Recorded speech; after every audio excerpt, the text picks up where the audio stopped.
We have two advisors on today for pitch practice. We have Avi joining us, who's been on a number of times and is a board advisor. He's a CEO. He's had multiple startups and multiple exits, and he's added a lot of advice in this space. And we also have Alexander Lub. Am I pronouncing that correctly, Alexander? Lubov, close enough. Lubov. Awesome. Really grateful to have you on as well. He's also a financial journalist in Hong Kong, and he has years in sales and marketing, and he's been helping a lot of businesses get up and running. And he's got a really wide span from planning, processes, systems, strategy, operations, pricing, and team building. So how it's going to work today is we have companies lined up for the pitch practice. And I just want to make sure you guys are on. We have Igor, is that pronounced correctly? We have Clyde, we have Sabrina, and we have Jesse. So just making sure everybody's on. I'm going to go ahead and start with Clyde. Clyde, you okay to kick things off? Yes, I am. Just let me get my slides set up here. Great. So while you're setting it up, how it works is you get 3 minutes for your pitch practice. And at your 3 minutes, I'm going to let you know, hey, time, and then we'll open it up to feedback. And then the advisors can give some feedback on your pitch and give you feedback on what worked, what didn't. What I'll ask you to do for our community, those that are watching, is it's a great chance to just watch and observe. Like, do you understand what the business is? Do you understand what they're here to do? Are you confused at all? So it's great for our community to also give feedback. So just be taking notes as you're watching, and please share your feedback with the community as well. So Clyde, what you're gonna do is you're just gonna go to screen share, where it says screen share, and then you would actually share your screen. Okay, give me 1 second here. Okay.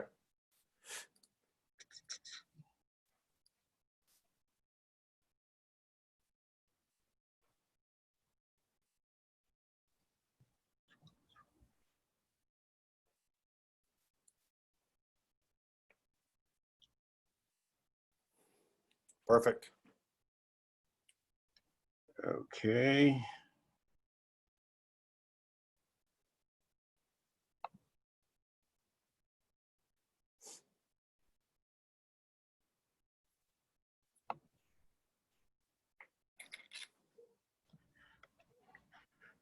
Okay, I'm ready to get started. Sorry for the delay. Go ahead and start, and I'll start your timer of 3 minutes. And then if I interrupt you, it's just right at that mark. Okay. Great. Hello, my name is Clyde Willibus. I'm the founder of Cydium. Cydium is a two-sided platform that helps personal trainers to make more money and their clients to get faster results while having fun. We are the Amazon of personal fitness training services. Personal trainers work long hours, making a living, typically at a gym. The gym's fees cuts deeply into their income. Additionally, client non-compliance impacts their production and results. The solution is Cydium and our smart AI tools. The AI assistant saves the trainer time in running his business. The AI trainer reduces the amount of work required, and everyone connects in a highly interactive community for competition, challenges, rewards, social interaction, and more.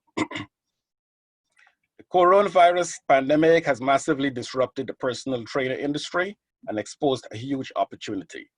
In addition, current online training methods has not changed much in the last 40 years or so. You know, watching videos and just following along. The industry is ripe for innovation and disruption, and AI technology is the vehicle we'll use to accomplish this. Our business model is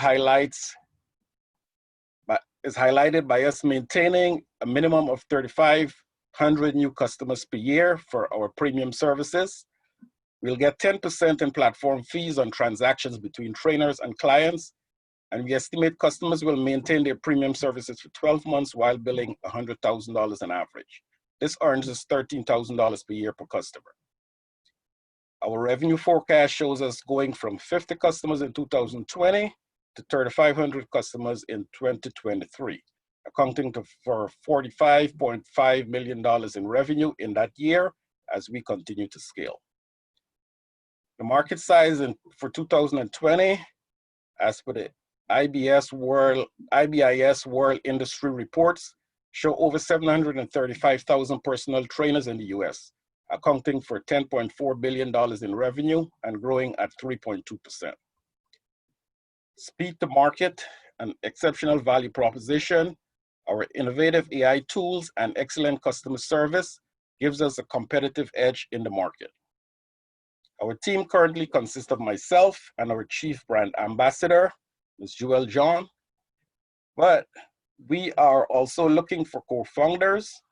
So if you have a passion and desire to disrupt the fitness industry, please feel free to contact us as info@cydium.com. Let me leave you with this thought. Will Cydium do to gyms what Netflix did to Blockbuster? Thank you. Hey, great job on your time. Under the 3-minute mark. So great job, Clyde. I wanted to open up to some feedback. Does either Avi or Alexander want to jump in with some initial feedback? I'm happy to start. If Avi, do you want to go? Sure. Is this your first pitch, by the way? I don't think I've heard you before. It's my first pitch ever anywhere. Okay, so on that note, I'll say good pitch, but more to be improved. The delivery of the person, it's really important that when you speak, you know this stuff like the back of your hand. It's kind of like if I were to say to you, hey, the presentation, one of our people didn't come to this. I need you to get on stage and talk about 10 minutes about something. Pick anything, but as long as you're a guru in it and you don't need any notes, whatever that subject is, and you start talking about it, you own that subject, right? Right. You got to speak like that when you're here. You got to know your deck. Now I know, a lot of people are going to say, well, that's all great. I didn't have much time to whatever, but I'm not talking about that. I'm saying when the time comes that you do present, it's got to be fluid. It's got to be comfortable. It's got to be, the stuff inside out. Right. Okay. So and I know I need a lot more practice and that's, yeah, that's why I asked you before I said that. So I'm only saying that to you only because I know you know what I'm saying, but just keep that in mind. It makes a big difference on how you come across. Absolutely. Confidence from the listener. So now I like the way you clarified what you're doing. I like that message is very clear. So as an investor, I know what you're doing. I know where you're going. I know who your audience is. Makes sense. The message in terms of your revenue model was all good. I didn't see an ask page. Am I right? Was there an ask page of what you're looking for? Yes, at the very end. Yes. Can I see that, please? It should be up. Basically, it's saying that we're seeking co-founders. That's it. You're not looking for money. You're going not at this point. Find founders. I'm sorry. You're doing a pitch to find founders? Is that what this deck's about? I've adjusted it. I mean, because I'm at the very beginning. I'm at the very beginning, so the pitch at this point, this is mainly for practice, but I intend to adjust this deck to actually start fundraising when I get to that point, which should be shortly. And just a comment, Avi, I know in the beginning we've said also sometimes the same pitch you need to do to enroll your team, just as much as to investors. So this might have been his take on how do I actually communicate my business short, quick, to the point, to get in front of either advisors, team members, potential co-founders. Correct. Just as that other, we do train that in our modules sometimes, not just investors, but also this. I understand that. So whatever your thing is, if let's say this is, a practice thing, and I'm suspecting that inside you're saying, shit, it's not exactly saying what I want, but you're practicing. So this last page is kind of like, hey, everybody, I'm looking for co-founders. That's really what the message is. But in the real world, if you're going to go and say, I'm looking for some co-founders, or I'm looking for some teammates, to Josh's point, there should still be some sort of offering. Okay. We are a team that does this. We are planning for that. I mean, sell them. Why should I want to be part of your team? It's the same thing as if you're asking for money, right? Why should I invest in the company? It's the same idea. So there should still be a consideration of ask. If someone were to pitch you and say, Clyde, I'm looking for a co-founder, that's it. I mean, what are you giving me? What are you doing for me, right? How are things been growing? I mean, whatever it is. Okay. Can you go up a page, please? Sure.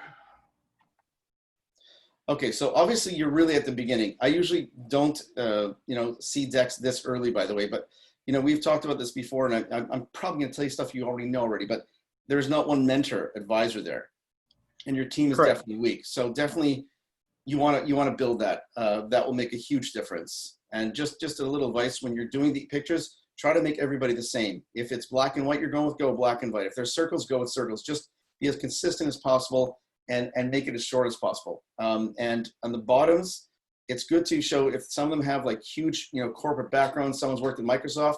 You can say Microsoft, or some people like the little logo if it, you know, takes less space, but that adds another leverage of credibility. Okay, go up again, please. Okay. Okay, in the competitive advantage, I found this to be a little weak. The competitive advantage is, you know, type of document that I find hits very well from an investor perspective is I'm basically saying to myself, who are your competitors and why? Now I want to know the primary ones that are in the space, and then I want to know the secondary ones, the ones that could pivot easily or could partner with someone else to become a competitor or are competing indirectly, you know, maybe on our proprietary software, for example. So I look at this, and the first thing I don't see is mirror.co. Are you familiar with mirror.co? I am, absolutely. Okay. So mirror.co is going to change how exercise is happening. It's a major disruptor in the space. And if anybody doesn't know who mirror.co is, I'm just going to put it over here for everybody to see, so you'll see what I'm talking about. Just very briefly. Coincidentally, that would be one of my competitors, because it's very similar technology, or maybe the same technology that I'm going after. Kind of yes, kind of no. When you go to the site, you'll see. But so because I don't see it there, and I know the space because I've worked with many companies trying to do this, I don't see an XY grid. I don't see the positioning map. I don't see where you are. I don't see the value proposition. I don't see the USP. You focus on AI, but I'm not seeing enough there to say to me, okay, this is really a standout. This is something I've got to be. It sounds too much of the same old. So if there's more to this, if there are wow factors in here, I want to see it, and I'm not seeing it yet. So in the competitive market, put something that talks about where people are and what that weakness is and how you're going to, you know, attack that in some way. If there's something, you know, for example, Mirror, what is Mirror's limitations? You know, you do want to do a SWOT and a TOES analysis on your competitors to figure out how you're going to play against them. What is their financing? Do they have a chance to outperform and so forth? If anybody's looked on the site that I gave you, you'll see how quite advanced it is. As a matter of fact, I want to buy one of those stinking mirrors for $1,500. So that's just an idea. I haven't got excited about you. Okay, go back up another slide, please.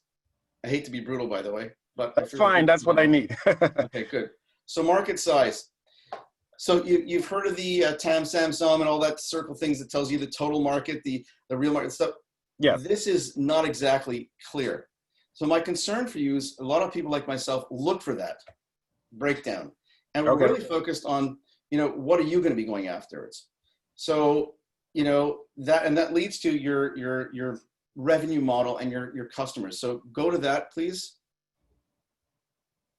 That, perfect. Oh, so sorry. Revenue, go back, go down. Okay, so with all these numbers, you said revenue forecast. So we're in 2020, you're projecting 50 trainers. All this data you put here looks really great. You know, visually it's nice. The optics are great. Go page up. Okay, now the meat of this here. Customer acquisition, 3,500 new customers per year. Pricing model, customer value, customer retention. It's all nice stuff. It's very clean laid out. I like your layout, by the way. It's clean. It's very easy to read, easy to understand.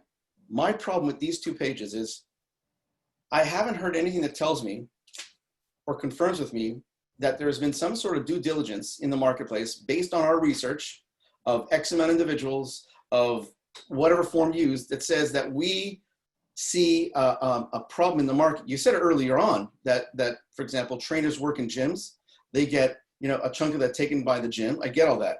But what I don't get and I don't hear is someone saying to me, we've done our due diligence. We've seen the problem. We've spoken to hundreds of trainers out there. And we've spoken to people from the West Coast to the East Coast, because there are different mindsets. And they are willing to pay X amount. I don't hear that. So for me, I'm saying, how does he know these numbers are real? Based on what research did you do that tells me that these people that you're saying are going to be your customers are willing to pay that amount of money consistently? And I don't see that. And that is not a red flag for me. It's a very big question. Because if you think about it, anybody can say any price they want, right? and say, I'm going to charge whatever it is, I'm going to make whatever that is. Okay. And you're not even comparing this to something else, not even a gym, not even another app. And there are many apps out there. And that's part of that, competitive analysis, that we would talk about. How does it compare in price? How does it compare in features? Now, in terms of the value proposition, you talked a lot about the technology, which I get. What I'm missing here is a variety of things that you're adding to the users and to the business partners. So I'm going to leave, it at that. And, another time we could talk, but I want Alexander to have some time to give his perspective. But good job, though. First out, very good job. Smooth. Thank you. Thanks for the great feedback, Avi. Alexander? Yeah, thanks for that, Avi. Avi definitely covered quite a few of the points that I wanted to cover, which is good. Actually, maybe if you guys don't mind, I just want to do a quick clarification on my background, just so you guys know where I'm coming from. So I used to be a financial journalist a very long time ago, but more relevant to what you guys are trying to do is probably my background in tech. So 2.5 years at Google in Singapore, doing sales and marketing, more than 4 years at Uber in Europe, doing a bunch of stuff from international expansion to regulatory ops and product ops. And then most recently, leading expansion at a scooter sharing startup called Voi, which is kind of a European version of a Bird and Lime for those of you in the US. Avi, super interesting feedback from him. Definitely agree with him on a bunch of points. So I'll try to not double up as much. Clyde, really good job, I think, given that you said that this was your first pitch. And I agree with Avi that I think the layout of the deck is really nice, quite clean, easy to read. The main questions I have are, I would want to see a little more alignment between the problems that you identified and the solution that you're proposing, right? So the 3 problems you identified are actually all pretty different to each other. That personal trainers work long hours, that the gyms take a substantial cut of their earnings, and that client non-compliance is an issue. I mean, they all sound like real problems, but I doubt that your idea can solve all of them. And I just want to see a little bit more clarity in terms of the line drawn to the solution that you're proposing. And perhaps it would be better to focus on, 1 or 2 of those problems rather than kind of throwing all 3 in there. I think the Amazon analogy is probably not the best, just because it doesn't seem like you're in e-commerce trying to do scaled e-commerce or logistics, which is what Amazon is known for. So I think Netflix seems like a better kind of analogy, or, given this is a subscription service or a SaaS service in a way, you could find analogies in those industries as well that are equally well known. I like a lot of the numbers that you presented. It's good that you have an LTV in there. On the acquisition piece, I would like to see like a CAC, like a customer acquisition cost, and just maybe a little bit more detail on your customer acquisition strategy. And definitely agree with Avi that it would be good to see some research just bearing out some of the assumptions you've made around value and around acquisition and how much folks are prepared to pay for this service. Also agree with Avi on the competitive piece. I think it would be really important to see some competitors. I mean, I've heard of Miro myself, but I'm far from an expert in this industry. But yeah, I think for me, the biggest thing is just a lot more clarity on how you intend to solve one or some or all of the problems that you presented at the beginning of the deck. And I think a big part of that comes down to what will this AI actually do, right? So just more information on how the AI will work. And the last thing is similarly to the point Avi made around the team, I think it's definitely important to know what the backgrounds of the team are, what their experiences, and especially from the technical point of view, because this product will be so reliant on the AI that you're building. So if you are the person that will be building the AI, it would be great to hear more about your background in AI. Or if you're looking for a technical co-founder, whenever that person comes along, will be very important to kind of focus on their background in AI and what they kind of bring to the table. Whew, does all that make sense? Sorry if that was a bit of a monologue. Makes absolute sense. I mean, I think maybe 80 to 90% of what you got, the feedback I've gotten are things that I have thought about. worked on those. I find it, I had a little difficulty fitting all of it in 3 minutes. And I spent quite a bit of time playing out and try how best to fit as much of that. But to the point, certain key distinctions or certain key information that even though I had planned on putting in there, I just did not get it in. But I appreciate the feedback, and it was very, very valuable. And I'll continue improving. Thank you. Hey, great job, Clyde. And just to everybody else, the reason we do 3 minutes is think of it as a pitch, as a high level overview. It's just enough to capture interest for an investor to go deeper with you. So it's great practice. It's always uncomfortable. So really good job, Clyde, going on your first pitch. And thanks for being open for feedback. The advisors we bring on is how do we give you transparent feedback without a filter? A lot of investors you may go to will just look at it like, I see pitches every day. I don't want to waste my time, or get heat from an entrepreneur. We look at it like we really want to help you grow. So it's very open, transparent feedback. So thanks so much, AV. Absolutely. And Alexander. Much appreciated. Joshua, Okay. if you don't mind, I add one very quick thing to the back end of mine, just to reflect what you said around the 3 minute piece. I think, Clyde, if there's one piece of feedback I really want to focus on for you, it's just, given the high level nature of the pitch, you got to make sure that the story you're telling sounds really cohesive. So if there's one thing that you really do, it's like identify what exactly the problem is that you want to focus on, and then explain in much detail as you can how the AI solution you propose will fix that problem, basically. Okay, thank you. Great. Awesome. Okay, cool. Moving next to Igor. Are you there, Igor? Let's see if you can unmute yourself. Yes, I'm here. Great. And then you'll just go to share screen. Can you hear me? We can. Yeah. And I could see it. So there should be a little green share screen button.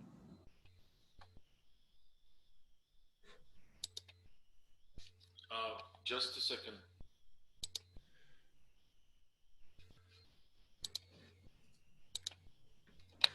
And then next will be Jesse. And then Sabrina.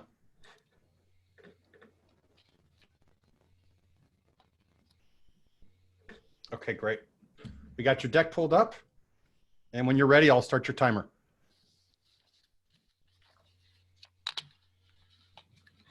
Okay. Sorry, I'm going to be looking at my larger screen, so I apologize if I don't look in my camera. Okay, great. Okay. Yep. Can I start? Yep. Go ahead and start, and I'll start the timer as soon as you start. Okay. My name is Igor. I am CEO of the Hipstar LLC. I came from the telecommunication industry. I was responsible for the development business in Europe. So I travel like crazy every day, every month, and covering my territory in 22 countries. So that's where my idea of the Hipstar was born. So we established the company Hipstar LLC in 2018. And now we are developing the new type of travel gear, collapsible, hands-free, a car for all terrains. It also can be used as a backpack or a bike trailer. So Hipstar will redefine the way people carry their stuff on the go. It is designed to handle tough terrain and reduce carrying weight by over 90% while hiking and traveling. So designed with active lifestyle in mind, Hipstar allows users to travel for a longer period of time and without having to sacrifice any important gear. So the need is obvious, and everybody can feel it. So that people have struggled with heavy loads for many years, and the invention of the wheel helped, but the problem still remains. And as you can feel, the heavy backpack creates a forward trunk lean because your posture, and it creates a neck and shoulder pain, and even the 10 pounds with a long day of the travel, it feels heavy no matter what you are carrying in that. So solution is not as simple, but we found a way. So you can see on this slide, solution is the car can be fully balanced and adjusted according to your size and height and weight. So where the product line will contained the 3 different versions: light, medium, and heavy duty. Heavy duty mainly for the search and rescue teams for military tactical use. Medium and light for the outdoors activities, and light is for the city and urban tourism.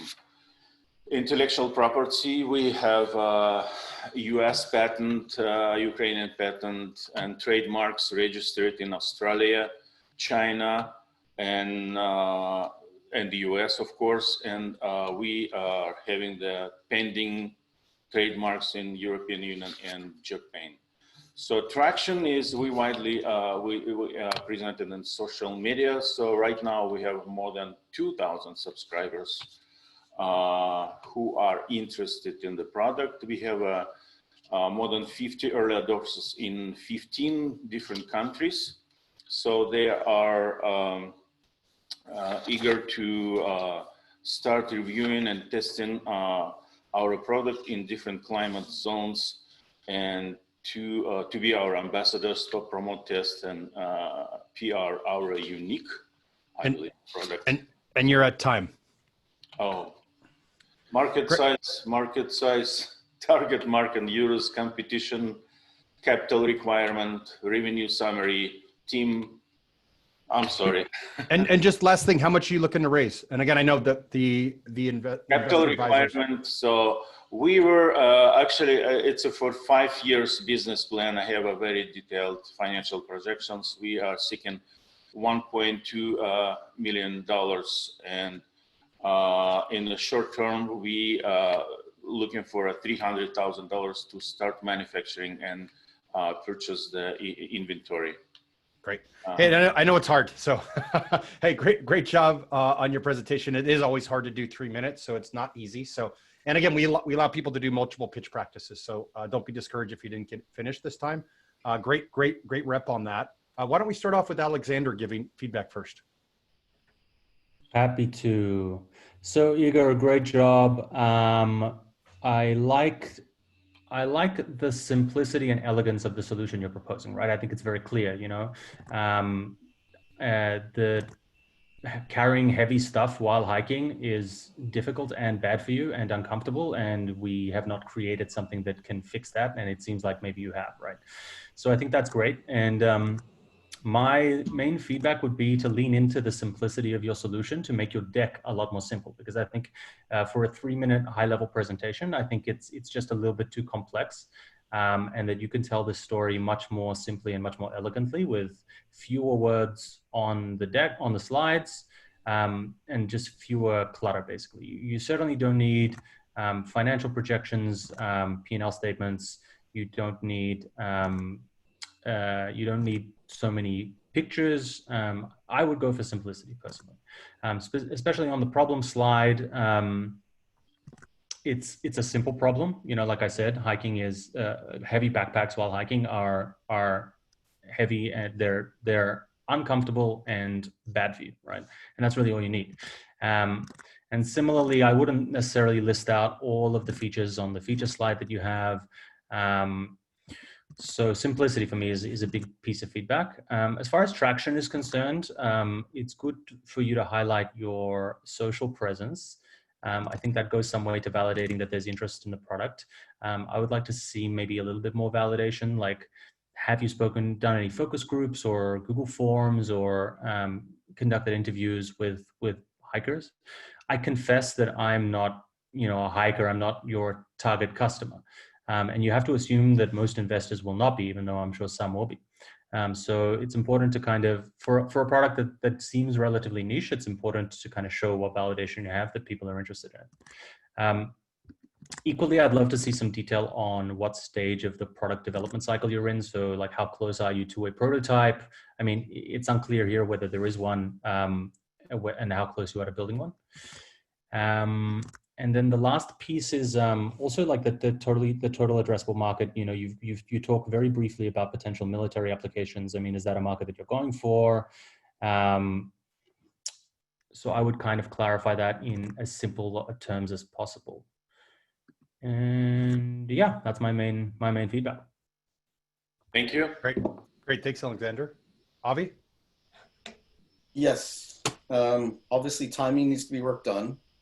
To extend what Alex covered, I don't want to repeat what he said because I'm in agreement with whatever he's covered already, so I won't be redundant. But in terms of one area, in terms of the deck itself, way too much information on the whole. It's not as clear as it could be. This is something that, and I don't mean to offend you, but I see a lot of people whose first language is not English. They have a tendency to put a little too much on decks. Now, maybe that's just a tendency that I've found. You know, maybe after a couple thousand people, maybe my brain is wrong. But even though people who don't have their first language is English, people generally put too much on a deck. And, you know, you've got to go by succinct and less is best. So even with pictures, there's a shitload of pictures on this page alone. 1, 2, 3, 4 times 1, 2, 3, 4. You got 16 boxes. And that then segues into the following. You talked about your problem, and you know what I'm missing with the problem is that you said two different types of problems. In the beginning, you said the problem is about the bag being durable and being able to maneuver itself. Then you talked about back problems. And back problems, I've worked on products that address back problems in different types of product industries, by the way. So if you're looking at back problems, it's a different distribution, a different type of certification, a different type of market and sales approach, number one. Number two, if you're talking about market segmentation and you seem to emphasize at the beginning backpackers and travelers, I don't see a market segmentation of specifically backpackers and travelers in general. So, and there's no, again, as in Clyde's scenario, I don't see due diligence on this area. I don't see, you know, any research that says we've done the research in these categories that, and the data shows us blank, blank, blank. So there's that. I mean, overall, when I look at the product, and a lot of people in the VC world, you know, we're into golf, sadly. And a lot of people that are into golf have these golf, you know, carts that we put our bags on, and yours looks like a glorified golf cart. No, not trying to be brutal to you, but it looks like that. And I'd say it's that actually the load agnostic. You can put yes. anything in a golf cart or backpack. No, just follow the thought. It's not about that. And what I'm concerned for you about this is this, and this touches on what Alex was saying. If you have someone who's a VC person, their patience is thin. They want you to get to the point. They want to get excited quickly. They want to understand why I need this product, why it's going to sell. You know, they want to get, in a sense, the use case. They want to get it, right? When they see that, at that point when you show the visual, okay, not the drawing, but the actual image of it, let's say, they're going to think that, for sure, at least half of them will who golf. And my concern is these guys are going to say, it's like a glorified golf cart. So there's two things that I'd like to see. I'd like to see more of a specification to touch a little on what Alex says. Where are you in the production side of it? Where are you on the research side of it? What is patent? I see a very large wheel telling me that's for better durability, sturdiness, and balance. There's no speak of that. If there is, I see that there's an extra piece of plastic in the background that actually holds to the floor, which means to me, again, for sturdiness and for it to stay vertical clearly when it's in pause mode, when it's just being sitting. There are certain things that you're not talking about, technical wow factors in this product to take me away from thinking that this is a glorified golf cart. I want to know why this is what it is. And I'm just touching lightly on things. I don't want to hit you from 10 different sides of one thing, by the way. The backpack market is very interesting. Travel right now is problematic, by the way, because of, you know, Corona. So I'm thinking, okay, we don't know, you know, internationally, and at least from North American perspective, when's the next time we're going to go and travel? Maybe within our countries, but when we're going to travel. So my concern right now is saying, okay, he's got this idea. Maybe this will be ready in, let's say, because we don't know when, you know, what stage of production this is, right? So maybe this will be ready in 3 to 8 months, something like this. I don't see Corona changing much. Maybe we'll travel internally. Maybe we won't be traveling, you know, to other countries. Okay, what's his solution for launching in the Corona period? What's the adaptation? Are there other markets than travel that can be used? And let's say, for example, you still need a salesperson who's got widgets. So it's a great thing that can be easily pivoted towards sales and salesmanship as a tool for widgets and wares to be packaged in there.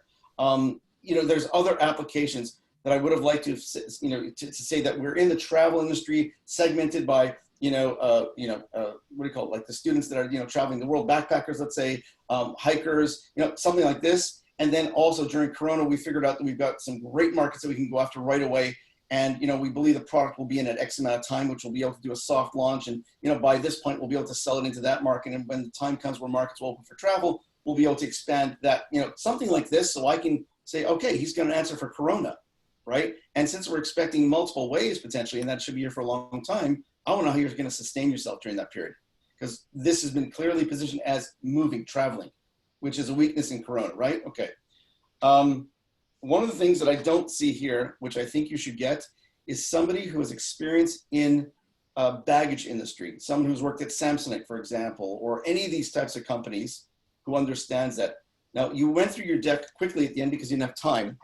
So I don't know if you actually do have somebody, but I would highly recommend that you work with somebody who has been working in this field, whether they're in sales, marketing, distribution, production, manufacturing, for a company, for an agency that sells it. Get somebody who understands this industry specific. I think it's going to help you immensely and give massive credibility, because when you talk about your sales and marketing strategy, they're going to say, okay, who's heading that up? Who's heading which market? That's the first thing I'd be talking about right away, because I want to know how you're getting it out. Yeah. Did you say you have patents or just trademarks? Patent. Patents and trademarks. Okay, fine. That's good. All right. In the competition spreadsheet, I want you to look at this. Imagine this is a deck, and imagine I have, less than about a minute approximately to look at this page. And you've done a very classic thing, and everybody, including myself, has done this. We're breaking down analytically, overly analyzing how many unique features and benefits the product has. And then we're comparing it to multiple competitors. It's hard for someone who's got very limited time. I mean, if you're sending me a deck, I'm still going to have to read this and really dig in, right? I need to know the top 3 or top 5 things. It's all over the place for me to look at. So you got to drive my attention to say, here's where we're excelling. So you talked about back weight issues. You talked about, durability, rugged terrain, stuff like this. Talk about that. Talk about comparing, what does a standard bag have? Those little stupid wheels that break 99% of the time after year 1 for sure, or the 4-wheeled ones, which are sometimes uncontrollable. Talk about that a little bit. I mean, I don't know, talk about a backpack. I'm not seeing this enough here. It's not telling me, wow, I got to go. So I'm just trying to play all the time devil's advocate. What can someone pick on?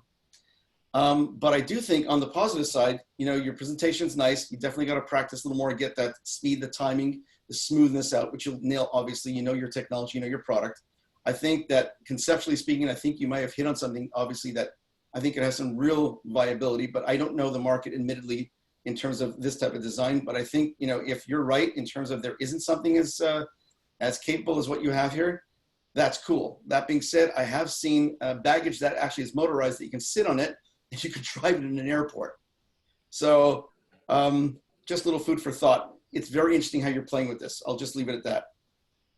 And thanks both Avi and Alexander. And I'll just say, Igor, hey, this is really common. What a lot of founders do is we get in, we have a great idea or concept, and we see all the use cases. And that's high level. What I'm seeing is you're kind of saying, here's all the applications, and it gets confusing to an investor. So I think the point that you're at is, what's the clear go-to-market plan that is like, this use case is flushed out. I can get into market in 3 months, 6 months, 9 months.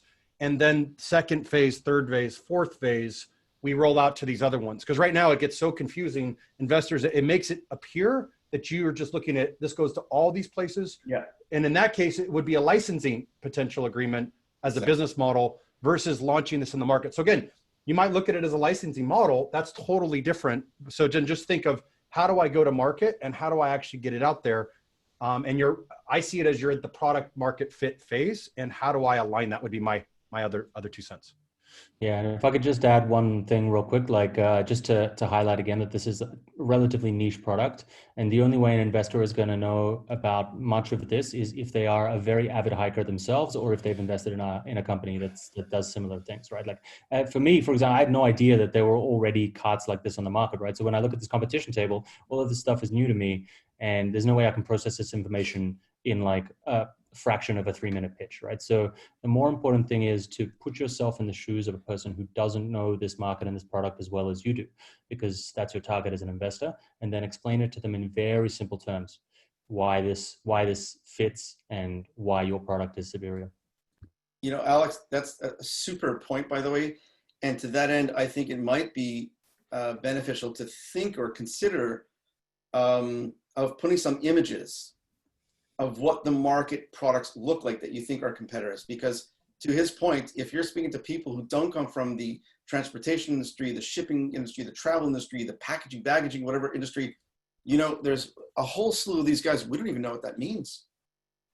Let alone there's no website to check it out on, which is fine. It's a presentation, but still we have no idea. So it would be, you know, very beneficial. The problem is, again, the balance of how much do you put on a page? How many images do you put on a page? But in some way, you know, if you can even shrink it down to maybe there's 3 general principles of design, and you can boil it down to that. Let's say that might be a simpler way. But yeah, and what Josh was saying, I would add to your thing, by the way, your actual sales strategy very clearly, because you know the amount of money you're going to need and the amount of power from individual human resource side is a very big difference from a royalty to a non-royalty, because you're talking about manufacturing, distribution, importation, all the other things plus, versus a royalty program where you're basically sitting back and collecting money, but you have a very top line team that does all the other stuff to do business development and create great contracts in business. So, you know, consider that, you know, and maybe hold one market for yourself and do the rest, you know, royalty. But that's it. Sorry, guys. Great. Okay, thank you. Actually, can I add something? We gotta get one more in, and I'm gonna try to get 2. But why don't you write it in the comments, Igor? I still want to hear your feedback. I just want to make sure we keep it moving for this piece of it, and happy to get any feedback in the comments, and we keep the dialogue going there. Yeah, you can always email us, by the way, if you like as well. Yeah, happy to give additional feedback offline. And Avi, curious, do you have just a couple minutes, like 15 minutes after the hour, or do you got to go right at the hour? No, I'm good. Okay, cool. So I'm going to have, I know Subrana had to go right at the hour, so I'm going to have you get in quick. Yeah, there you are. Yeah, thanks, Joe. Great. And then we'll have Jesse go because you can stay a little later. Cool. Thanks for flexibility. Yeah, let me share my screen. Okay. Yeah, my name is Subramania. I'm a founder of StitMate. So StitMate is basically an Photoshop aggregator. So the features these are some of the features we provide in app and website. The shop owners can track all of their expenditure and sales. The customers can get automatic measurement by just uploading a image. Also, the customer can opt in for a personalized stylist services by just answering a few questionnaires. So the problem we are trying to solve is, especially in India, it's a very unorganized boutique shop, and also the quality and the designers and concern when it comes to local boutique shops. There is also a problem of right fit and right fit, because according to one particular survey, there nearly 25% of the product has been returned due to not having a proper fit. The solution we are providing is basically we are saving time by notifying the customers. Also, we are providing the top rated boutique shop. That way, we are maintaining the high quality services. Since we have the measurement of all our customers, we are able to solve that particular problem as well. So this is one of the example where the stylist services are. The above one are the questionnaires where the customers can fill in. The below one are the AI generated image. All this information will be given to a personal stylist. Based on this, the personal stylist will help the customers to get their final product. So our business model is we take 10 to 15% commission on each transaction. We also provide a personal stylist service. Also, boutique shop owner can advertise in our app. We do sell digital and physical product to our boutique shop. So when it comes to market size, especially in India, we have more than 350 million. We are concentrated only on females market. And when it comes to boutique shop, we have 15,000 plus. And if you consider 15% of the market share, it will be 20K. And market capture, if we, let's say, I've taken 3 averages, 15,000, 30,000 and 60,000. Let's say if I take 20% of 20K of 10%, this is what we are showing. What will be the 20K of 10%, and of all this average, what will be the revenue is what I'm showing it here, like 4.5 million, 9 million, 18 million of 10%, so on and so forth. So similar to customers, let's say 100, 500, based on, again, same average, what will be a revenue.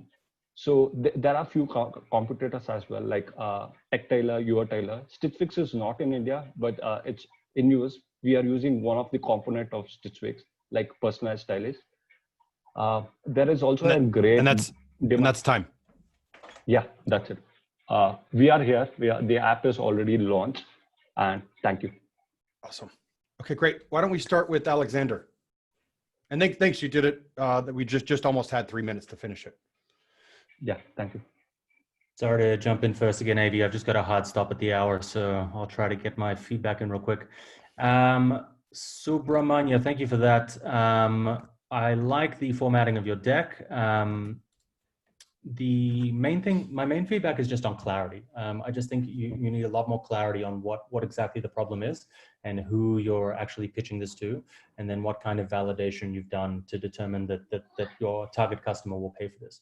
I found it difficult to draw the link between the problems that you identified in terms of boutiques being disorganized, because it then rapidly went into what seemed like an AI that helps customers choose the right clothes. So I'm not sure what the kind of link is. Like, are you pitching this to customers or to businesses? There is two phases. Like I said, we are also a boutique shop aggregator, as well as we sell personalized stylist services. Okay. So to me, they seem like two very, very different businesses, right? So I would want to see a breakdown within your deck on how those two businesses actually function within the umbrella of what you're trying to raise investment for. And that basically applies to all the metrics, right? So they have different addressable markets, they'll have different acquisition strategies, they'll have different long-term values, and you have different value propositions for both of them, essentially, right? So that breakdown needs to be a lot more clear. Also, it would be good if you defined what you meant by a boutique. I mean, it might seem self-explanatory, but it can mean a lot of different things to different people. Is it a small shop that sells only clothes? Is it a multi-brand retailer? Is it a shop that both creates its own clothes and sells them, or one that sources them from other places? I was a little confused as to why your addressable market was only women. I think that a lot of men also have to buy clothes and shop in boutiques. And yeah, it would just be good to see a little bit more basic information about the industry as you perceive it and where this kind of fits in. That would be the main feedback for me. Yeah, sure. Thanks, Alexa. Thanks, Especially in one point, especially in India, the boutique shop is the people who come get stitched and go back. They don't sell. Most of them don't sell any other fabric or those things. So great. And then if you just go up to the front a little bit. Towards the very beginning on your deck.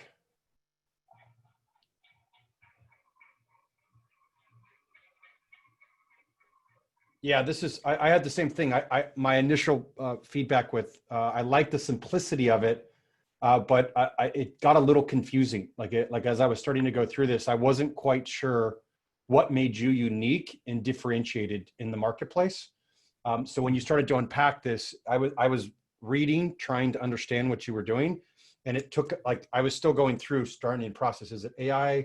Like, I didn't really understand, very similar to what Alexander said. I didn't really understand problem solution. That was a wow factor. It just kind of seemed like diving in as a potential solution, but it didn't really appear as a clear differentiation of what's really unique and different and why there's a really big problem in the marketplace. That was my big feedback. And then also I didn't really know what your ask was. I didn't see a strong ask of what you're looking for. And then the third piece was team. I didn't see a slide on what is your team and how are you qualified? Like, for example, is it somebody on your advisory team or on your team that's been in this actual space? That would really broaden out your expertise and your ability to see this problem and solve it. Okay, yeah, sure. Thanks. Any additional feedback, Avi? Or not on this one? Yeah. So I'll just say some positive. First of all, just for everybody, I think you did a very good job on your competitive landscape system. This is what I've been trying to tell everybody, that X, Y axis, Y axis thing, really good. It's easy for someone, even if like myself didn't really understand what you were pitching there, I was still able to clearly understand who and where your competitors lie on that map, and also understand where, you know, what measurements of the technology or product you're doing that you're looking at: affordability, expensive, online traction, offline traction. I'm not sure if those are the right ones actually to be using, but this type of layout is really, really clean and clear. I would just suggest that when you do this next time, make the words stand out a little clearer, a little darker, a little brighter, so it doesn't take so long to look into it. But I really like that. Your graphs that you used are great. Your, you know, page 8 with the timestamp, nice and clean and clear. But with the graphs, by the way, in numbers, you know, circle, highlight, do something to show that key point that you want to emphasize. So if you go to page 9, for example,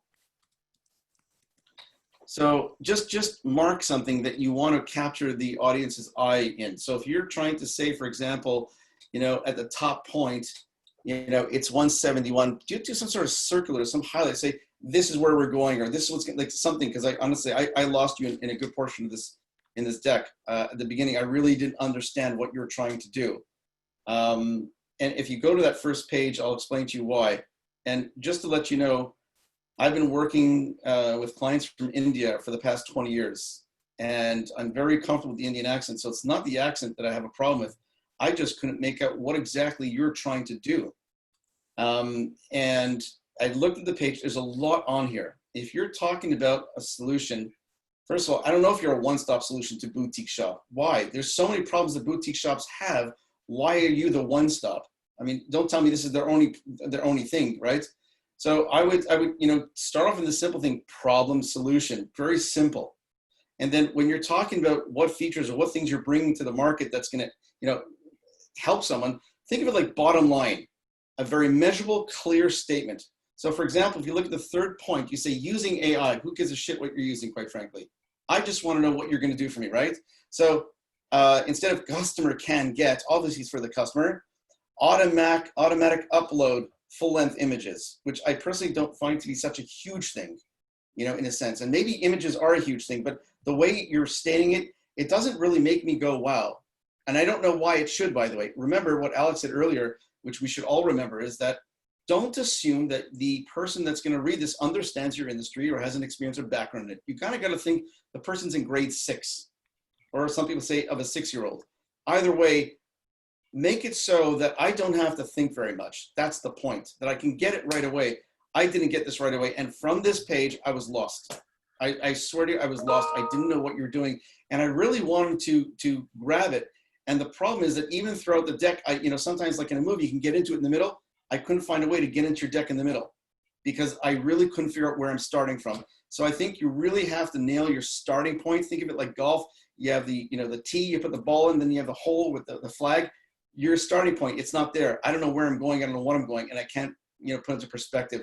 So next time when you speak, try to get something. We solve one of the key problems in retail, specifically boutique shops. Now, there's a differentiation factor from retail clothing to boutique clothing. What is that? I'm not in retail clothing. I don't know what the differentiating factor is. So why are you specifically saying boutique shop? What is the difference between a boutique shop and a regular one? Again, if you're going for people who are investing from outside of India or are not in the Indian culture, if there's a differentiating factor, you did say in India, you said in India, blah, blah, blah. Let's make sure we say that in India, okay? And you should know what it's different like in other countries, in North America or Western cultures, you know, as opposed to the UK, Europe, or North America, it's this, but in India, it's that. So now we have oh, I see what he's talking about. Yeah, I can contrast it, I can make sense of it, right? And then when you come into these features, I don't find these things really hit me off the head and say, oh crap, I need that. It's like, think of it like a point of sale system. We have a point of sale system versus a regular cash register, right? Instead of telling them all the complicated technology and tell them bottom line, it will manage your inventory for you automatically. Oh, that's amazing, right? I get that right away. So something as simple and as clear as that. I think I'll leave it at that based on what I understood from the concept. Hey, great feedback, Avi. And what I'll also say, Steve Lehman is also on these calls quite a bit, and he's invested in 50 companies. And he constantly says you got 30 seconds with him. So to Avi's point, in these first couple of slides, you got 30 seconds for somebody there or they're gone. So those first 30 seconds, they have to understand who you are, what you do, and it has to make sense. So we call it LCD, lowest common denominator is the language we use of how to make it for a 6-year-old. So great work getting in here. And also, if anybody else has additional feedback, please post it in the comments. And I'm going to move next to Jesse. Can you hear me okay, Jesse? Yes, I'm loading my screen up now. Awesome. And we are posting also, a lot of people have messaged me privately. If you want additional feedback, Kasha's going to post the Accelerator, and we do calls weekly, or we also have any of the advisors on. Avi's on, Alexander's on, a number of other advisors to get individual one-on-one feedback. So, okay. Okay. Hi, I'm Jesse Taylor, founder and CEO of KidLink. Before I get started, I want to give you the inspiration behind KidLink. About a year ago, I moved from Detroit to Dallas. In doing so, I left behind 2 young children where I read with them often, helped them with their homework, and we did fun activities such as coloring a puzzle. But since moving to Dallas, those things became obsolete and difficult to do. So I did some research to see what solutions was out there for me. I didn't find many, so I set out to build my own platform. And what I found was there was opportunity, because the fact is not every parent and child stay in the same household that want to stay in part of their child's learning ecosystem. And when parents do find something, they are using inefficient solutions. And what ends up happening is learning experiences are missed on both sides, the parent and child. Our solution is a mobile app that allows parents and children to read and learn together via video call. We offer curated library of children ebooks. We have an option to upload homework to collaborate on, and a creative zone to have fun and play games. Our TAM, which we focus specifically on our target market, which the number of family households with children between the ages of 4 to 10, then single family households between the ages of 4 and 10, and 23 million, which is our sum, the customer market we will go after. Our go-to-market strategy is our customer referral, word of mouth, partnership. We have a host of other things, but these 3 will help us drive traction. Our customer referral, we're thinking about if a customer refers somebody, they get a free month free. Here's our competitors. I would like to highlight the first 2, Caribou and Together app. Caribou has been the market leader or first to market to offer such solution like this. However, their solution did not fit my need. I wanted to really stay engaged in my child's learning ecosystem. Here's a couple of screenshots of our app, which the Android should be out in the next 5 days, and iOS in the next 15. Our competitive advantage is all-in-one platform for parents and kids to work together. What you can do at the dinner table with your child, you should be able to do in our platform. We have a seamless and intuitive user experience, and we will be rewarding children for hitting certain milestones. Our business model consists of a free version and also a monthly subscription at $7.99 and $69.99 at a yearly. Our revenue forecast, our first year projected to be in negative. About our 3rd year, we have project our net income to be above $2 million. We're seeking a $200,000 investment to help us to range from founder salary to ebooks, licensing fees, development team, marketing, and legal. Here's our management team, consists of myself, Ian Thornton, Michael McGee, and then we also combined, we are parents, a total of 7 kids and 1 on the way. Thank you. Hey, great job on time. You did it in 2.5 minutes. Great job on time. Avi, first reflections. I know Alexander had to step away. Thoughts on this? First of all, pretty good job. Is this your first deck? No, this is not my first deck. I done pitched several times in my MBA. I took up entrepreneurial innovation. So, but I have redefined this deck several times though. Yeah, probably more than 20 times. You're just about there. This is nice. This was good. First of all, I like the way you came out with, and you know, Josh, we've discussed this a couple times on pitches where people talk a story about a use case. A lot of times it's often connected to their own experience. And we know statistically, the research shows that, you know, entrepreneurs who come up with a solution based on their own experience tend to do quite well and succeed long-term. So the fact that you're coming out here with a great story is right on the money. As a matter of fact, I think Igor left, but in his story, it would have been cool for him with his, golf thing there, the baggage thing, if he had some sort of story to talk about his thing a little bit. But yeah, I liked the way he did that. The only thing on that beginning, I would just tighten it up, smoothen it up, enunciate a little better. You slurred a little bit of your words. And I think it's because you were trying to read and get through quickly. But with practice, I think you're going to nail it clearly. So great story, good momentum, just a little more clarity on that. So on this page, it says, we are fundraising. Can you explain to me why that's there and what it's supposed to serve? I used the template from the co-founders pitch deck, and I did not change it. I just left it as is. So what are you expecting a person to think when they have that in front there? That we're looking to raise capital. Okay. Do you think putting that there is going to add value to it, just out of curiosity?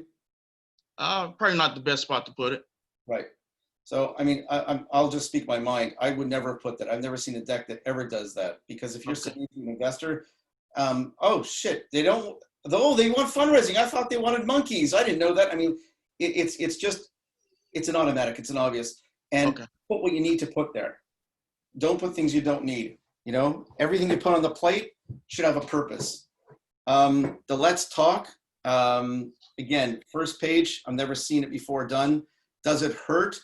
No, but I think it takes away. I think those two lines can go. And I think we put a tagline of some sort that says, we are the hub for kids and whatever you want to call it. I mean, that's the place to drive home what you are, not how to contact me. At the end, when you spin their head enough and you say, by the way, if you want to reach out, here's our website.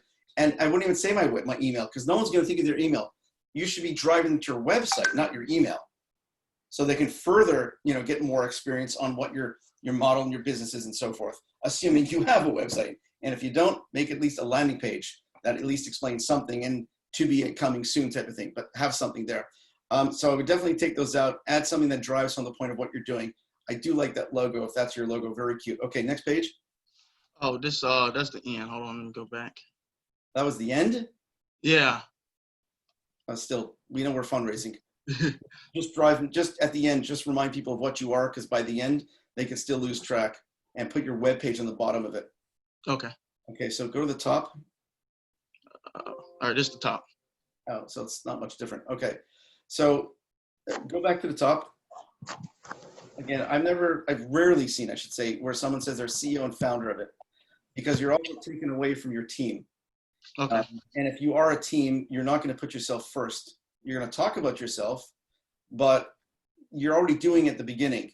So when you're introducing yourself, I'm Jesse Taylor. I have a background of this and education of that. And, just so you know, perspective, why I did this, it's once again, a situation that I went through and found a great solution for the following problem. And here's my story, bang. So that's type of lead. Take out the let's talk. Again, put in the tagline at the beginning, what you're all about, drive it home, end it, and start it that way. Let's go to the next page. Opportunity parents stay at home. Parents and children. Okay, so you're talking about staying at home, inefficient solutions, and learning experience are miss on the parents. What does that mean? Learning experiences are miss.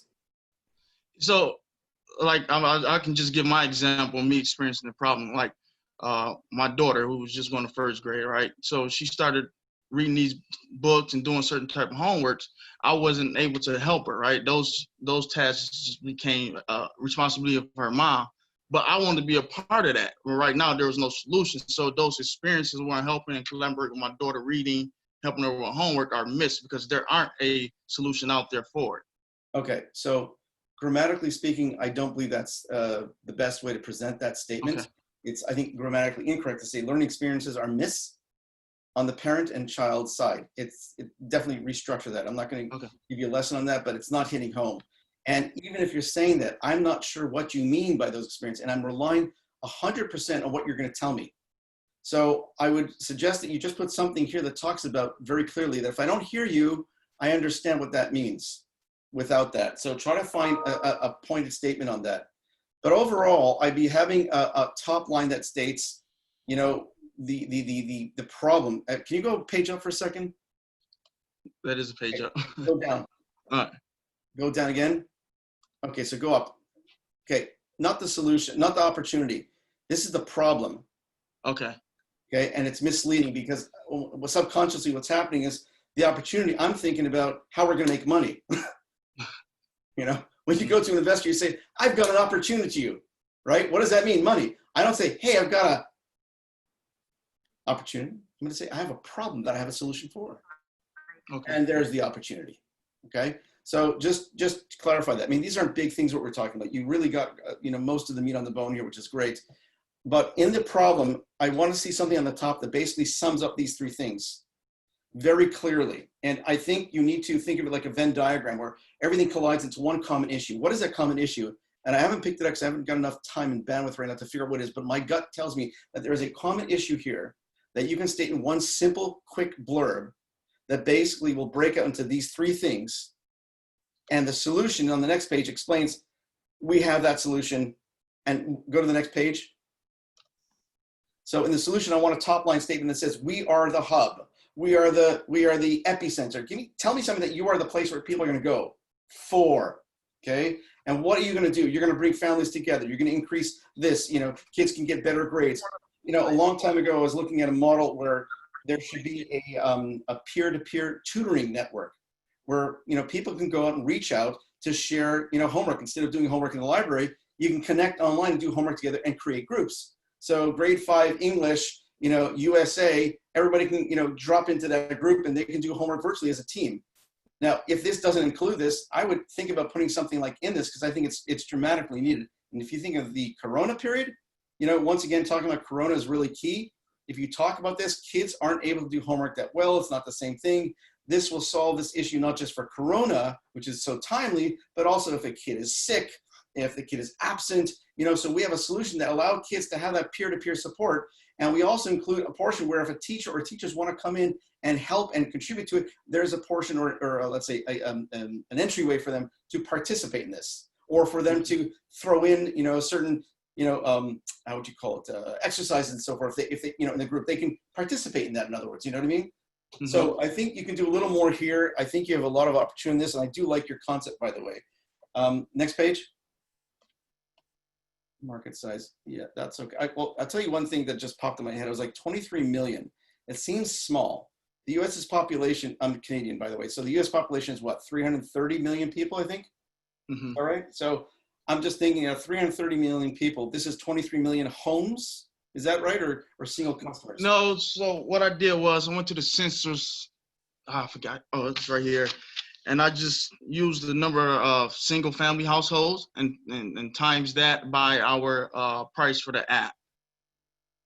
So okay. The single family households, it was about, I have to go back and find it. I have it in my notes. And I can email you, we can chat offline. Okay, so here's the thing. The first thing that I see is not a single family household. The measurement of your customer is a household. That represents a customer, right? Mm-hmm. You're not identifying a male or female. Obviously not the children. So you're saying it can be either male or female. That is a bit of a problem, by the way, in terms of how you're going to be communicating in your communication strategy. When you define a customer, you want to literally define a customer. In the ad agency industry and in the market industry, what we literally do is we create an actual persona of who our ideal client is, right down to if they are wearing a beard or if they're not wearing makeup, like literally. So you want to really identify who your customer is. One of the things that does, especially when you're speaking to an investor, is it lets them know that there's less likelihood that you're going to waste money trying to communicate with that customer, number one. But number two, it also tells us that you really do know who your customer is. You understand them. Now, the interesting thing about you guys is you guys remind me of Daddy Daycare. Murphy a bit, you know, when you smile. But because, you know, you guys are 3 dads here. You all have kids. Oh my God, I sound like my Texas clients, y'all. Anyway, so I'm based in Texas. There you go. I had too many people in Texas today. Anyway, so what I'm saying is that this is a page of relatability. You can insert a little something here that says, you know, men and women have a similar problem. Single parents or dual parents, same sex, not sex, it doesn't matter. Parents are parents fundamentally, they're the same issues. So if we can solidify that point, parents are parents, and therefore it doesn't matter. What we're really looking for are parents. There's a greater need for single parents because, of course, they have less tentacles. They may not have a support system. So you might even want to say, we really want to target, our primary target to be single parents, right? Because they need the most help, right? Instead of the TV, instead of a video game, this could be that great place to go, right? So a second thing is, if the parents that have the most problems with, and I hate to say this, but guys are such buffoons in many ways when it comes to parenting compared to girls, we need generally a little more help, especially if it's a girl and not a guy. Sometimes men aren't as connected to that. But we can argue that there's probably more men that need help with the parenting than the women do. So maybe we want to say the biggest opportunity is the men. The biggest challenge is communicating with the men for whatever reason. Could be ego, could be self-esteem, what the hell it could be. But in terms of the need, the men are the highest need. We can say to reach, the women are the most likely to go and seek help, right? So your research, once again, would dictate which of these hypotheses are true. And therefore, when you're saying your market size and your actual customer, it would be much better if you can take this, shrink this page a little to the side, have these circles go in a little bit, so they're kind of overlapping to there, move that to the right side, and the left side, define your customer clearly. Single family, divorce, whatever it is, and break it down. So we know exactly who you're going after as a measurement by home. And so we could actually have 2 homes, by the way. We did a survey of about 150 people, and we do have our customer persona. Excellent. And it came out to an entrepreneur parent. Entrepreneur parent. Let me ask you a stupid question. When you did this questionnaire, were you in the same area code when you did it? No. Were you in the same social stratosphere when you did it? Yes. That's a problem. That's not a random sample. Okay. So your testing is not really valid then. It's kind of like saying if I asked all my Jewish friends that live a block and a half radius to my house, that all go to the temple, what they think of God. You see where the bias is going to be? Yes. If I ask the same people in New York City, it's going to be completely different as it would be in Israel, right? So we've got, if you're going to do stuff like that, don't let it be such a heuristic type of a measurement. Let it be something more random, more widespread from different parts of the country, from different races, backgrounds, and so forth, so it's consistent. The number 100, 150 is not bad. I always prefer 1,000, but 100 is not bad if you can get a statistician to work with you and create something like that or create a research thing. They're not expensive to do these things. There's a lot of on-site services that can do research for you at a very cost-efficient method to find this out, because I think, like I said to you, I think you really got something great here. It'd behoove you, if you have the seed capital, to be able to do that. Go next page. Yeah, that's great. Next page. Yeah. Okay, here's a lot of players here. What stands out, it's a lot more too. It's a lot more. So this is the problem. You put Caribou, which is huge, and you put Google on there, and you put WhatsApp. Those are huge. As an investor, I'm saying, oh, first of all, you think you are, competitor with Google, then I see you only have 1 check mark. But this is just video calling. Are you a video calling site or no? Not site, no. So why are they a competitor of yours in there? Because when I pitched before, and they told me that since Google has Google Hangout and WhatsApp and Zoom have video calls, they need to be included too. No, I don't think so, and I'll tell you why. Because if you told me from the beginning what your site and what your business is all about, you did not once say to me that we have a unique proprietary system for video calling in there, which will make us advance ourselves beyond any other whatever. You said to me that you are a company that specializes in basically helping families, essentially, at the end of the day, right? Mm-hmm. Through a specific portal that provides all these great value-added services, right? Correct. The video calling is just a technological piece of the pie. It is not the purpose of the pie. Okay. Okay. Anybody and their mother can integrate a video technology into their app or anything like this, and you would not say any video app and therefore is a competitor. And yes, theoretically, Google, like Facebook or any of the other giants, can pivot in a second, buy out a company, or make their own thing to compete with you. Everybody knows that. So I'm not so worried about that. But you doing that tells me that you may not really understand who your real competitors are. Okay. So if I were you, I would rethink who your real competitors are. Together App seems to have a lot of check marks. Speakaboos, there's only 2. Epic, there's only 1. I don't know who the hell Epic is, by the way. But again, another e-learning platform. It has over 35,000 ebooks, materials for teachers, and give quizzes and things like that. Okay. So is your thing an e-learning place? Is it a place of learning, or is there other stuff? No, it's basically the interaction is where parents and kids can learn together. Can we call this a playground, a virtual playground? Like in mind, if you will, for socialization? Yes. Okay. So if you're that, how does that compete with you? It's an element.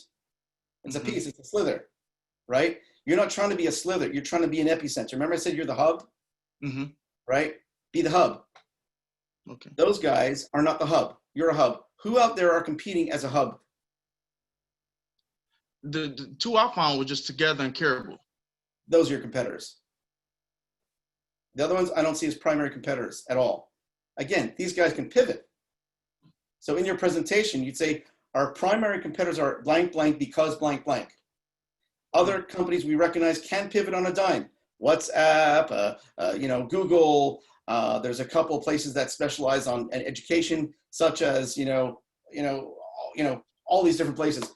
But they don't right now. They haven't positioned themselves as and like I said to you, a sort of like a hub, a playground of some sort, which is what you are. And again, when you start off and you're telling people what you are, if you think about it, that's not what you are.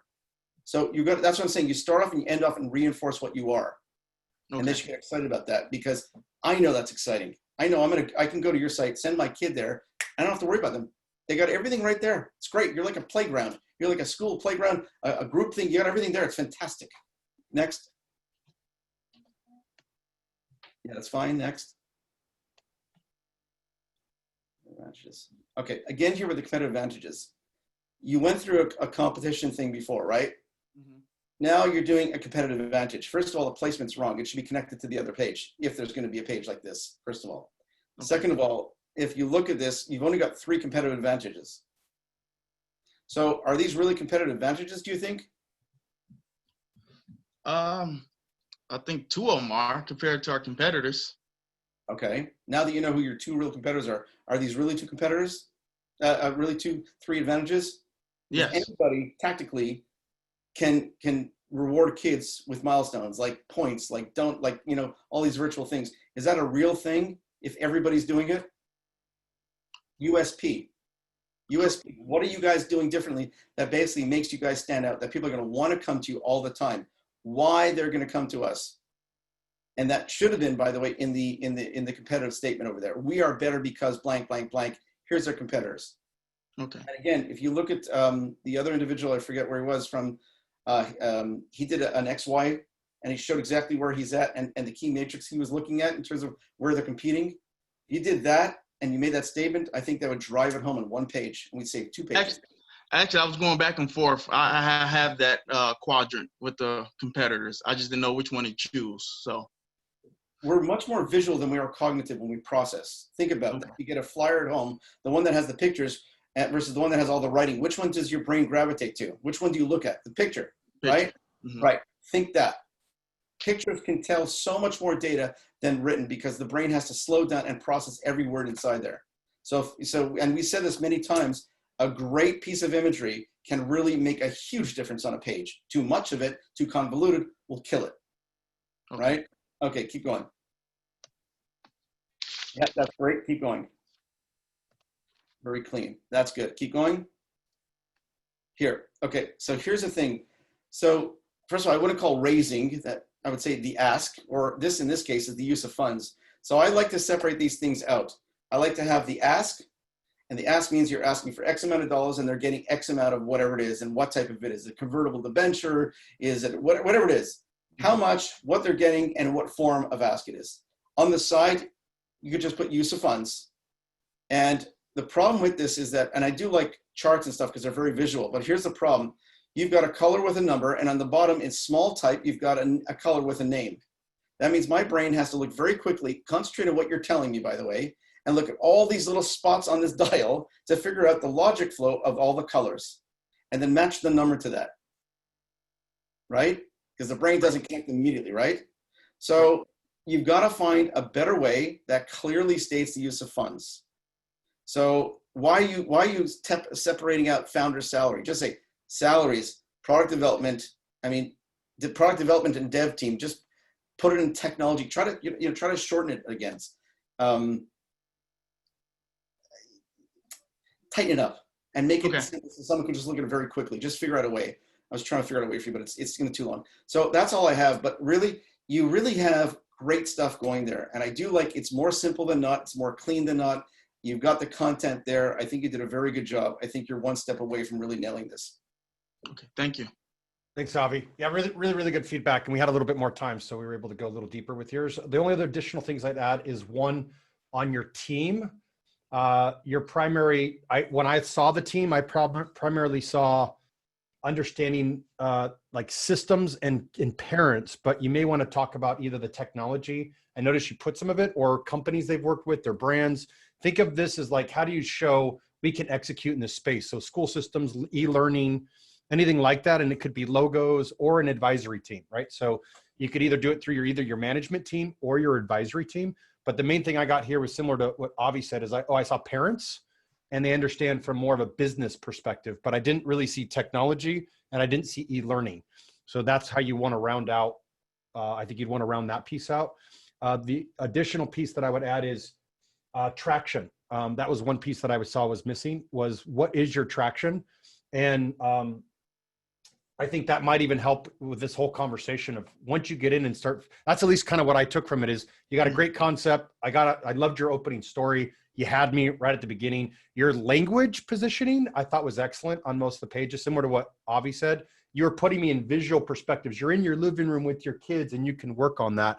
That was not reading bullet points where most people make the mistakes on a pitch. You were giving me visual pictures to actually think about, oh, so I was less watching what you were saying. I was more going, oh, it's parents at home helping to teach their kids, because you did an excellent job with the language, where my intuitive read was that you hadn't gotten out there and tested as much with the families a little bit, was what it felt like to me. So I would figure out a little bit more of like traction with families. And I also think to some of Avi's feedback, that'll also help you narrow into your competitive advantages because of the use cases of going, I've now worked with 100 families applying this feedback, and here's what they've said. And you can do it creatively through stories of parents sharing how it's transformed their experience with kids, or you can even just show it through traction. We've worked with X number of families, and here's what's been so valuable. And it'll also make it hit home for you of like, here's why this is unique.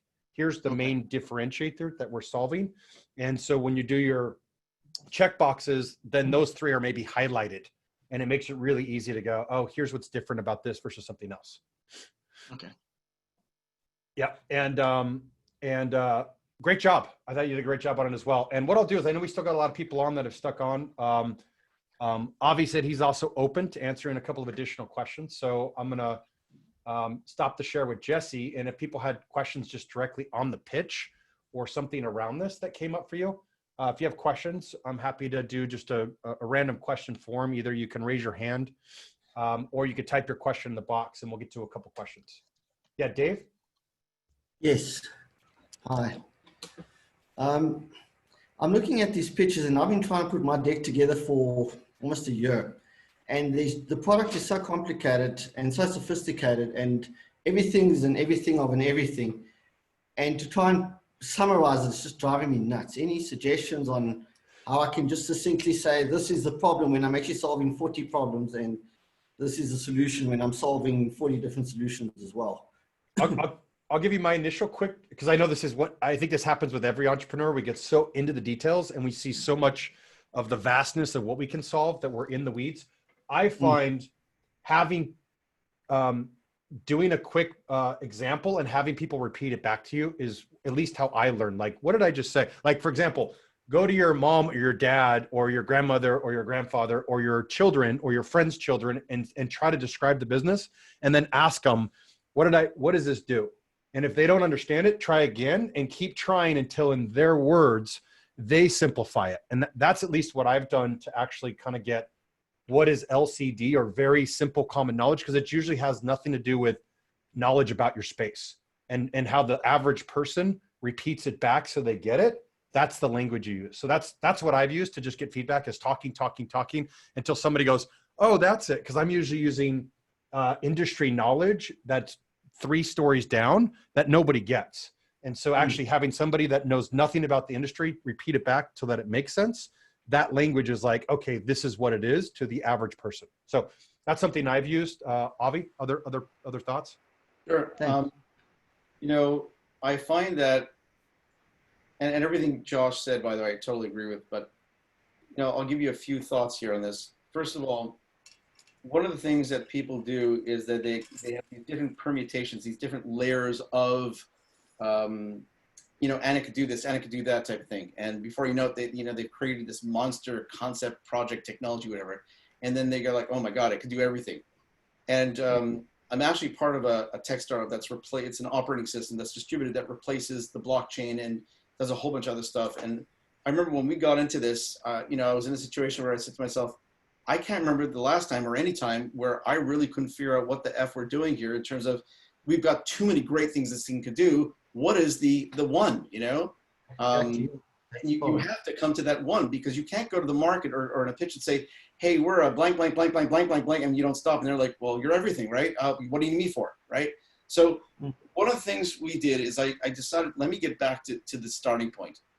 So I wasn't the creator of the technology. It was my brainiac partner, obviously, that did in this case. And I said to him, I said, Minion, tell me the story again. What is the story? What happened in your life that you went through? The first spark of thought, the first spark of an idea, which was not what we call the project today, it was called something else before. What was it that made you say, I wanted to do or create this? And he says, well, it's simple. It's like I told you before. So he basically told me the story of his grandfather had Alzheimer's, and, you know, being a scientist, he wanted to help his grandfather. So he did some research in, you know, Alzheimer's, and he found out that there's a ton of, you know, researchers out there and universities and so forth, like Stanford, that are taking years and so forth, and they lack computational power, computational resources. And that struck a chord to him. It's technologist, right?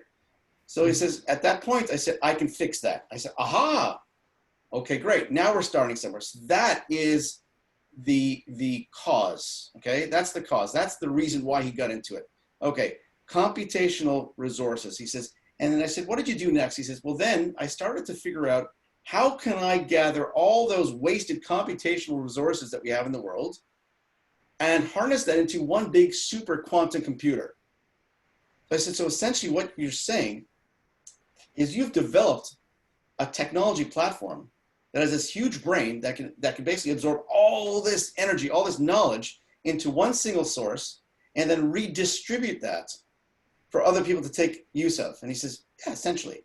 I said, so basically what you're telling me is you have built a supercomputer that's on a distributed platform. He says, yes, we're taking all the wasted computational resources, and how it became into blockchains, because I was, you know, researching all these blockchain places, and you know, you look at Bitcoin and there's, you know, 10,000 people plus, and they're wasting tons of electricity, and all you need are like 200 people. I mean, it's just wasting it. And he went on and on. I said, okay, so that's what it is.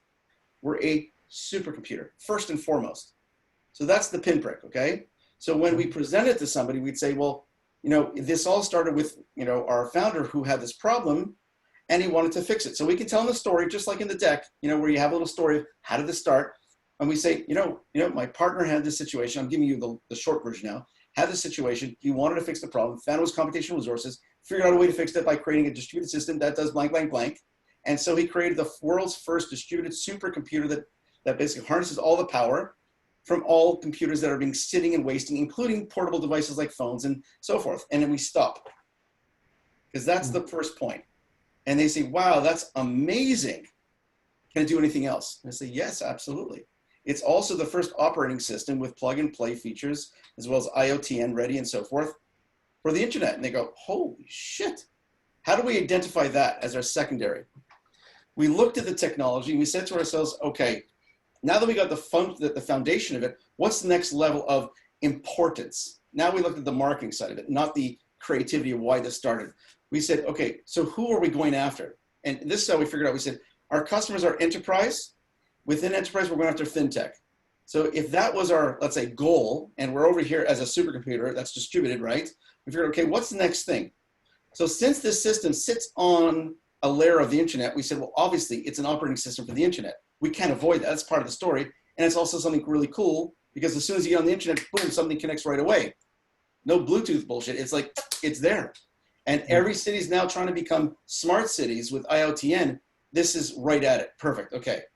So we say what I said to you before. We add the internet thing, second layer. And then we go to the third layer, which is the base of the triangle. And then we say, we don't even talk about blockchain, by the way. We don't talk about crypto. We don't talk about any of that shit. It's pure technology because it's not a crypto play. And we say, and finally, what this thing does is this is an enterprise design system that addresses all the key features that a distributed platform should do without the inherent latent limitations of a 35-plus-year-old technology that is fast, that's efficient, that's safe, bang, bang. We bang out like 5 key points. Sold, it's done. And after they hit you with a zillion questions like that. So I use that pyramid effect and strategy, and that took me 8 months to figure out how to get to that point, by the way. Yeah. With a team of 10. And no one had an idea how to do that. Don't ask me how and why I got to it, but 8 months. So I can understand what you're saying. But that being said, if you want to avoid all that, hire somebody if you have the money. We don't have the money. That's why I'm here, to get it. Right on. Well, yeah, and you know, our advisors are pretty reasonable to do a session with or a couple sessions with, you know. So again, you can even work with Avi and do a one-on-one session with Avi. So thanks for your question, Dave. Super helpful. I'll look you up on the network, Avi. Yeah. Right. Great. Thanks. And super helpful. I love your process, Avi. I think it's amazing, that pyramid approach. And it just takes a lot of reflective feedback. I mean, that's what a lot of people are doing. And I'm sure it's the same way, like Avi and I will do it for others, but then in ourselves, we get lost in our own weeds. So it's tough as an entrepreneur when you're in your own business. It takes somebody standing back, thinking critically and asking a lot of questions to mirror back. That's the skill set of it. So, and I know with Avi, he sees so many businesses, you're constantly synthesizing data and reflecting back perspective, which allows you to see that window of how do I bridge the gap between complex understanding and the person who knows nothing and create a bridge, which is what you're trying to do, a communication bridge in a language that people understand from different backgrounds. So, which is super problematic. And that's interesting you say that, because for me, the way I was able to figure this out was I was flustered and I said, I got to ask him, why did he do this in the first place? And then as I was doing that, I realized, you know what? I'm getting myopic. I got to treat him like a client, which he was. And as soon as I start treating him like a client, where I'm coming up with the solutions, the entire mindset came from an outside view versus the inside view. And that's when I was able to take that data and convert it. And it's hard for a person to realize that they're inside the house looking out versus outside looking in. That's one of the main reasons why, you know, clients like mine will come to me, because they want somebody who's not even from the industry to help them see something they can't. But yeah, exactly. So great question. I'm sure it applies to a lot of people. Thanks, Dave. Okay, next we had Ronnie. Ronnie had a question about advisor contracts. Are you still on, Ronnie? Thanks, Leon. Yes, I'm still here, Josh. Okay, great. I have actually one of my advisor contracts posted on the Accelerator. I just took all my contact information off, but there's an actual template on there. The only thing that I'll share and again, there's so many ways it's more of an art than a science, but typically what they do is they typically do it, from my perspective, I've seen them in 12 to 24 month chunks, advisor agreements. And I've typically seen where advisors are different than team members or co-founders. Advisors are typically done, if it's 24 months, they get 1/24th every month. So they're typically vesting shares. That happens every month, is typically terms when you look at how does that work, versus a team might have a cliff and might have all these different things, different for investors or excuse me, advisors. Also, you want to keep a healthy relationship with an advisor. And sometimes having the month to month to month, if it changes at any point, you're able to just say, hey, it's just changed, and you can shift that. So that piece, and then there's just a range that you guys have to negotiate upon. And a lot of times the range could be payment, it could be investment. I've seen it to be a percentage that then converts to payment, and then also what you're agreeing upon. So the big picture is, what are the terms you're agreeing upon? And does it make sense to both parties? Is the biggest thing that I would show from my perspective on that. And you can look at the terms from the agreement I posted on the Accelerator to just use that template and then customize. I always recommend you do have an attorney look over it. But if you're just looking for a template, there's one I posted that's been looked over by an attorney that I've used. Anything else to add to that, Avi, from advisor? Yeah, actually, you know, I always say this, do your research online. There are many contracts that are out there, and it all depends on the relationship and your scenario and so forth, and stage of the numerous other factors. Sometimes you'll hit a contract that's just perfect. Sometimes you'll say, well, it's not exactly. Don't be afraid to go around, take a look. You might find 5, 6, 7 of them. Each one has a little snippet of information you like. Integrate it into one, give it to the lawyer and tell him, here's the points that I want. Make a little notation or comment on it that says, I like this because it does this. And then when he gets it, he'll basically give you comments on those points, if they're valid, if they can be integrated and so forth. You'll have a nice contract. Great. So I already did that, but I always love to ask for you. I always look for your views too. So thanks for that. Great. Awesome. And then Dan, we'll do one more question. Dan, you had a question? Yeah, thanks. Thanks. And it's really all about, I guess Jesse brought it up in the packet, in his presentation, his pitch, that compensation question. And he seemed to have a lot of compensation. And so I was wondering what your view is in terms of including compensation as a use of funds. Just the guidelines, some generalities around that. I'll give you my initial ones, and then I'd love to get Avi's as well, because again, you sometimes get multiple perspectives. Typically, I've seen it depends on the stage of the business. So I've typically seen like a rule of thumb, no traction or no revenue generated. And again, this is a baseline. I've seen everything done outside of this as well, because it's all more of an art than science. But until there's some form of traction or revenue, a lot of times there isn't a salary unless you're building users. So just one potential thought. As you then move to the next place, like a 50K base, something like that, and then it can move up past as you start to scale. So it's almost like tiered approaches, but I don't think it's wrong to ask if you need to get the business to where you need to be. It's just put your investor hat on and make sure that it makes sense. A lot of times when people look at salaries, I've heard investors say, like, if you don't believe in this, how am I supposed to believe in you if you don't even believe in your own business? So it just make sure if somebody's going to invest in you, why are they going to invest in you? A lot of times the entrepreneur thinks, well, I need to do this full time. But if you haven't validated, if you haven't done something to validate the product, as an investor, there's much higher risk that somebody, a lot of young first-time entrepreneurs or even experienced entrepreneurs get paid and the business doesn't make it. So it's the highest risk early on until you start to develop traction. So every variable that reduces risk, which means traction, revenue, users, capital, any of those factors, now reduces the risk and increases the potential for it to work, which is the natural kind of like, oh, let's fund this team because we know it's going to work. So that's kind of some high level, just mindset thought processes. I always try to say, what would an investor think? What would I think if I'm investing in the company? What risk do I have if this works or doesn't work?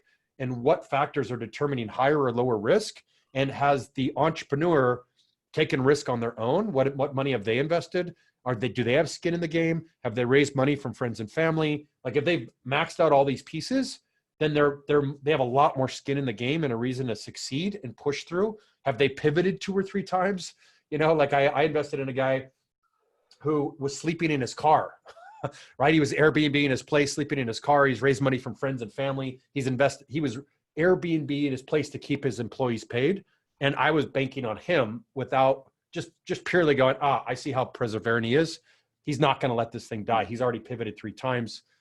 He's hustling and now it's doing 100K a month, right? So, but early on, it was his perseverance. So that's my perspective on it. Avi? I think it's an excellent overview and a very good generalization that does cover many factors. To get into some more granular points, just to add to that, so I'm not duplicating, I'll give you some snippets that you can just apply as you see fit. One of the scenarios in the VC firm that I was involved with, we looked at the founder or founders, and we figured out what their value was to the project. The ones that were essential, in other words, without them, the business would not go. And when it came to a tech, by the way, those would obviously be the ones that are the most important, right? So we took it down to the bare bones. What do you need, to make this happen? And specifically, who, right? And the second thing was we actually went into their personal finances. And if they couldn't share that, we had a big problem because they're basically getting into our finances. So we'd say to them, okay, here's the thing. We know that if a person doesn't have enough financial motivation, it will definitely affect their performance. So we also know that if you have stress for money, your brain's not going to be in the game enough, let alone in the game. because you're more likely to go out and try a secondary job or do other things and so forth that will distract you. So if I'm investing in the company, I want you focused and getting the shit done in a timely manner, right? And as best as you can. So with that being said, what are your living expenses? Are you covering those? Because, you know, I don't want my money to go in and basically, you know, pay for everything he's put in there and return that on there, because that comes later. What I do want, though, is to make sure that this guy has bread on the table, that his spouse, if he has one, is not freaking out at him, because that will cause massive havoc on him. So I want to make sure that when he, you know, is working, he can have some peace of mind to know that the bills are paid at the end of the month. You know, miscellaneous, something with a kid or whatever it is taken care of. He doesn't have to worry. So we would look at what does that person need as a minimum, you know, minimum viable product, minimum viable income. And we actually call it MVI. That is something that we use in some cases, depending on various scenarios. And I don't want to get into them because that's way too granular. So just think of an MVI as one possible thing. The second thing is, it really depends on how far you are in the project.